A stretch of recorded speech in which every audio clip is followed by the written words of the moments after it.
చీకటి తర్వాత వచ్చే వెలుతురు చాలా ఆనందాన్ని ఇచ్చినట్లుగానే కష్టాల తర్వాత వచ్చే సుఖాలు కూడా ఎంతో సంతోషాన్ని ఇస్తాయి.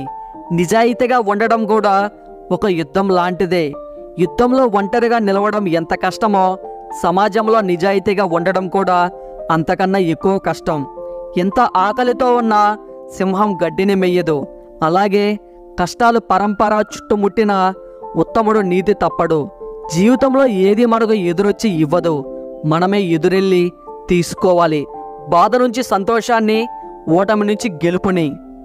గడ్డివామును తగలబెట్టడం వలన సముద్రం వేడెక్కలేదు. ఎవరో విమర్శించారనో హేళన చేశారనో ఉన్నతుల మనసు కలత చెందదు.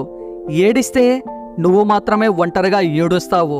నవ్వితే ప్రపంచమంతా నీతో కలిసి నవ్వుతుంది. కేవలం ఊహలతోనే కాలాన్ని గడిపితే ప్రయోజనం ఉండదు. నారు పోసినంత మాత్రాన పంట పండదు కదా. ఆశనెప్పుడు కోల్పోవద్దు.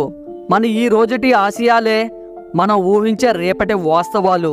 భవిష్యత్తు అనేది ఎప్పుడూ ప్రశ్న లాంటిదే. దానికి సమాధానం నీ తెలివి, నీ ధైర్యం మీదే ఆధారపడి ఉంటుంది. నేను క్షమిస్తాను దాని అర్థం ఇతరుల ప్రవర్తనని అంగీకరించానని కాదు, నా జీవితాన్ని ముందుకు తీసుకువెళ్తున్నానని. ఈ వీడియో మీకు నచ్చినట్లయితే మీ సపోర్ట్గా జస్ట్ లైక్ చేయండి చాలు. అలాగే మీకు ఇందులో ఏ పాయింట్ నచ్చిందో తప్పకుండా కామెంట్ చేయండి. ఇలాంటి వీడియోస్ కోసం ఈ ఛానల్కి ఇప్పుడే సబ్స్క్రైబ్ అవ్వండి. Thank you.